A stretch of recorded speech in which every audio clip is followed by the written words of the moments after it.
मैं doctor Saurabh Sharma, associate professor in history, government girls college Sikandra. आशा है आप अपने स्वजनों के साथ स्वस्थ एवं सुरक्षित होंगे तथा एसएमएस यानी सैनिटाइज़र, मास्क और सोशल डिस्टेंसिंग का पूर्णतः पालन कर रहे होंगे।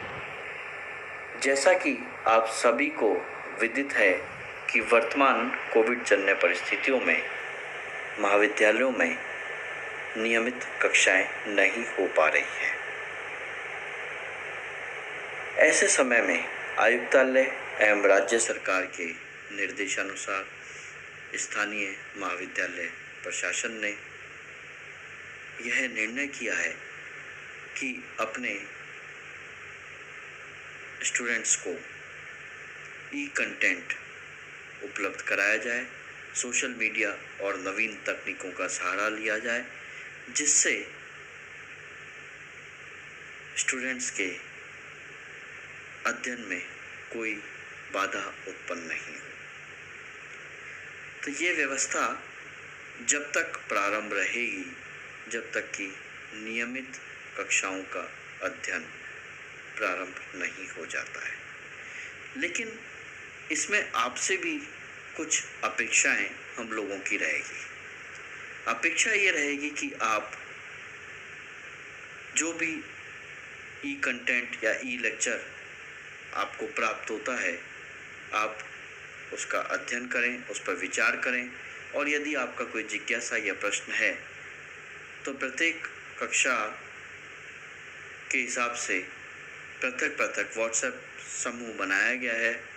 आप उस व्हाट्सएप समूह में अपने प्रश्न या जिज्ञासाएं डाल सकते हैं, जिससे उनका जब उत्तर दिया जाएगा तो बाकी विद्यार्थी भी उससे लाभान्वित होंगे। स्टूडेंट्स, ये मेरी पहली क्लास है और मैं इतिहास का विद्यार्थी हूँ। तो मैं आपसे आज सर्वप्रथम यह चर्चा करना चाहूँगा कि किसी भी विषय का जब हम अध्ययन करते हैं तो हमारे समक्ष दो बातें स्पष्ट होती है। प्रथम, हमारा उद्देश्य क्या है, और द्वितीय, हमारा लक्ष्य क्या है। तो यहाँ पर क्योंकि बीए सेकेंड ईयर के विद्यार्थियों से चर्चा हो रही है, इसलिए हम ये बात करना चाहेंगे कि हमारा उद्देश्य तो ज्ञान की प्राप्ति है। जो भी अध्ययन सामग्री हमारे लिए निश्चित की गई है उसका अधिक से अधिक ज्ञान प्राप्त करना है, और जो हमारा लक्ष्य है वो है उस अध्ययन सामग्री के आधार पर वर्ष के अंत में जो मूल्यांकन विश्वविद्यालय परीक्षा द्वारा किया जाएगा उसमें अधिक अंक प्राप्त करना। तो आज हम उसी उद्देश्य से आगे अध्ययन की बात करेंगे।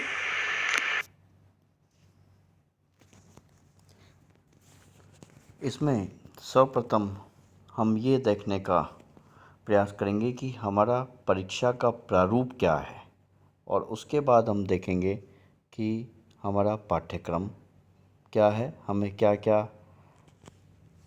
किन किन टॉपिक्स को अध्ययन करना है। तो हम प्रारंभ करते हैं। सबसे पहले परीक्षा प्रारूप के बारे में हम चर्चा करते हैं। परीक्षा की दृष्टि से यदि हम देखें तो यहाँ पर इतिहास विषय के दो प्रश्न पत्र होंगे, प्रश्न पत्र प्रथम और प्रश्न पत्र द्वितीय। प्रत्येक प्रश्न पत्र की अवधि 3 घंटे की होगी और प्रत्येक प्रश्न पत्र 100 अंकों का होगा। दोनों प्रश्न पत्र के 2 भाग होंगे। पहला भाग 40 अंक का है और दूसरा भाग 60 अंक का है। यदि हम उपभागों में बांटना चाहें तो प्रथम भाग के भी 2 उपभाग रहेंगे। प्रथम उपभाग में 20 अंक के 10 अनिवार्य अति लघु उत्तरात्मक प्रश्न होंगे, यानी 10 अनिवार्य प्रश्न आएंगे जिसमें प्रत्येक 2 अंक का होगा और प्रत्येक की उत्तर सीमा जो है वो 20 शब्द की होगी। यहाँ पर कोई भी चॉइस नहीं है, ये 10 प्रश्न करने अनिवार्य हैं। द्वितीय उपभाग में 10 लघु उत्तरात्मक प्रश्न होंगे, जिसमें हमारे पास ऑप्शन रहेगा कि उसमें से कोई 5 प्रश्न हम कर सकते हैं।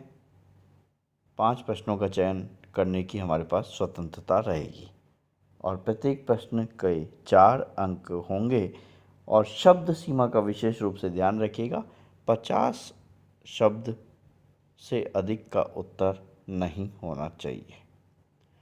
द्वितीय भाग में 6 निबंधात्मक प्रश्न होंगे। यह प्रत्येक खंड से 2 प्रश्न बनाए जाएंगे। हमारा जो पाठ्यक्रम है वो संपूर्ण पाठ्यक्रम 3 खंडों में विभाजित है। हर खंड से 2 प्रश्न पूछे जाएंगे, लेकिन हमारे लिए यहाँ पर जब प्रश्नों का चयन करेंगे उत्तर देने के लिए, तो प्रत्येक खंड से 1 प्रश्न का चयन करना अनिवार्य रहेगा।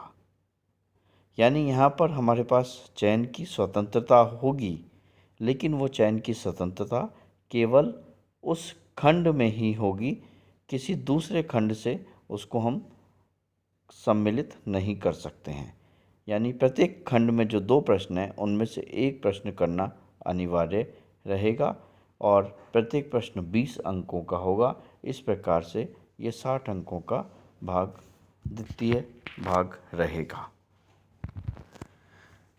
अब पाठ्यक्रम के बारे में चर्चा करें तो प्रथम प्रश्न पत्र जो है हमारा, उसका नाम है मध्यकालीन भारत का इतिहास, जिसका कार्यकाल है 1200 ईस्वी से 1761 ईस्वी तक। जैसा कि पूर्व में अभी बताया गया कि 3 खंडों में संपूर्ण पाठ्यक्रम विभाजित है, तो खंड क के बारे में चर्चा करें। सबसे पहले खंड क, इसमें जो टॉपिक्स जिनका अध्ययन हमें करना है अध्ययन सामग्री की दृष्टि से, उसमें है दिल्ली सल्तनत के काल के स्रोतों का सर्वेक्षण। यानी दिल्ली सल्तनत के क्या क्या सोर्सेज हैं जिससे हमें पता लगता है दिल्ली सल्तनत के इतिहास के बारे में, उसके बारे में हमें यहाँ पे चर्चा करनी है। दूसरा टॉपिक है तुर्की आक्रमण एवं राजपूत प्रतिरोध। तीसरा टॉपिक दिल्ली सल्तनत की स्थापना एवं सुदृढ़ीकरण। चौथा टॉपिक खलजी साम्राज्यवाद एवं तुगलकी नव प्रवर्तन। पांचवा टॉपिक भारतीय राज्यों का उदय। छठा टॉपिक है बहमनी एवं विजयनगर राज्यों का योगदान। ये खंड क के बारे में बात थी। अब खंड ख के बारे में चर्चा करेंगे कि कौन से टॉपिक इसके अंदर हमें पढ़ने हैं। तो पहला टॉपिक इसमें आता है मुगल काल के स्रोतों का सर्वेक्षण। मुगल काल के वे स्रोत जिनसे हमें मुगल काल की जानकारी प्राप्त होती है, उसका अध्ययन इसके अंदर हम लोग करेंगे। मुगल साम्राज्य की स्थापना दूसरा टॉपिक रहेगा। तीसरा टॉपिक शेर शाह सूरी का उत्कर्ष एवं उसका प्रशासन। चौथा टॉपिक है अकबर के अधीन मुगल साम्राज्य का विस्तार एवं सुदृढ़ीकरण। पांचवा टॉपिक मुगल राजनीति में नूरजहां जुनता की भूमिका। छठा टॉपिक है राजपूतों, सिखों, दक्खनी राज्यों, मराठों, फारस एवं मध्य एशिया के प्रति मुगलों की नीति। सातवां टॉपिक है मुगलों की धार्मिक नीति। आठवां टॉपिक शिवाजी का उत्कर्ष तथा 1761 ईस्वी तक मराठों का विस्तार। और नवा टॉपिक खंड ख का जो लास्ट टॉपिक है वो है मुगल साम्राज्य का पतन।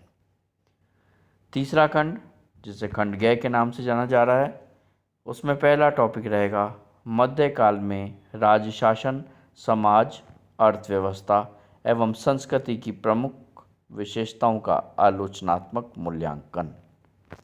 दूसरा टॉपिक, राज्य की प्रकृति। तीसरा, प्रशासनिक एवं कृषि परक व्यवस्थाओं का विकास। फोर्थ, अर्थव्यवस्था, कृषि, उद्योग, व्यापार, बैंकिंग, नगरीय केंद्र। फिफ्थ, समाज, सामाजिक वर्ग, उलेमा, कुलीन वर्ग, कृषक वर्ग, दास प्रथा। सिक्स्थ, स्त्रियों की स्थिति। सेवंथ, भक्ति आंदोलन, महाराष्ट्र धर्म, सूफीवाद, सिख धर्म। नेक्स्ट टॉपिक, कला, साहित्य, स्थापत्य की प्रगति। और लास्ट टॉपिक है सांस्कृतिक समन्वय हेतु प्रयास एवं सम्मिश्र संस्कृति का विकास। ये प्रथम प्रश्न पत्र के बारे में बात थी, जो पूरा अध्ययन सामग्री रहेगी 3 खंडों में विभाजित, उसके टॉपिक्स का हमने यहाँ पर चर्चा करने का प्रयास किया। द्वितीय प्रश्न पत्र, जिसका नाम रहेगा भारत के सांस्कृतिक इतिहास की मुख्य धाराएं, ये भी 3 खंडों में विभाजित है। खंड का इसमें सबसे पहला टॉपिक है संस्कृति का अर्थ। द्वितीय टॉपिक, भारतीय संस्कृति का प्रधान तत्व एवं विशेषताएं। थर्ड टॉपिक है धर्म एवं संस्कृति। इसमें हमें पढ़ना है वैदिक धर्म, बौद्ध धर्म एवं जैन धर्म, वैष्णव धर्म एवं शैव धर्म। नेक्स्ट टॉपिक है भक्ति आंदोलन। नेक्स्ट, भारत में इस्लाम एवं सूफी मत। और लास्ट है दर्शन एवं संस्कृति। इसमें हमें देखना है उपनिषदों का चिंतन और भागवत गीता। दूसरा खंड, जिसको खंड ख के नाम से जान रहे हैं, इसमें पहला टॉपिक आता है साहित्य एवं संस्कृति, जिसमें हमें देखना है रामायण, महाभारत एवं पुराणों का महत्व। सेकंड टॉपिक है कालिदास, तुलसीदास एवं रविंद्रनाथ टैगोर का योगदान। थर्ड टॉपिक सामाजिक संस्थाएं एवं संस्कृति। इसमें है प्राचीन भारत के सामाजिक आदर्श, वर्ण, आश्रम, संस्कार और पुरुषार्थ। लास्ट टॉपिक है खंड ख का 19वीं व 20वीं शताब्दी के समाज सुधार आंदोलन। लास्ट सेक्शन खंड ग, पहला टॉपिक कला एवं संस्कृति, भारतीय कला की विशेषताएं। सेकंड टॉपिक भारतीय स्थापत्य की शैलियाँ। इसमें हमें देखना है आबू, खजुराहो, पल्लव एवं चोल मंदिरों का संक्षिप्त अध्ययन। नेक्स्ट, काल के प्रभाव में चित्रकला, शैल चित्रकला, अजंता चित्रकला और मुगल चित्रकला। लास्ट टॉपिक विज्ञान एवं संस्कृति, जिसमें हमें पढ़ना है आर्यभट्ट, वराहमिहिर, चरक एवं सुश्रुत का योगदान। अब यदि पुस्तकों की बात करें तो प्रमुख जो रिकमेंडेड बुक्स हैं या अनुशंसित पुस्तकें हैं वो कुछ इस प्रकार से हैं। पहली पुस्तक, जिसके राइटर हैं, लेखक हैं हरीशचंद्र वर्मा, 2 वॉल्यूम्स में है। किताब का नाम मध्यकालीन भारत, भाग 1 एवं भाग 2। दूसरी पुस्तक मध्यकालीन भारत का इतिहास, पुस्तक का नाम है, लेखक हैं आशीर्वादी लाल श्रीवास्तव। तीसरी पुस्तक, जिसका संबंध हमारे द्वितीय प्रश्न पत्र से है, प्राचीन भारत का सामाजिक इतिहास, लेखक हैं जयशंकर मिश्र। नेक्स्ट, भारतीय परंपरा के मूल स्वर, किताब का नाम है, और इस पुस्तक के लेखक हैं गोविंद चंद्र पांडे। और लास्ट जो अनुशंसित पुस्तकों की श्रेणी में रखा है भारतीय कला, जिसके लेखक हैं वासुदेव शरण अग्रवाल। धन्यवाद।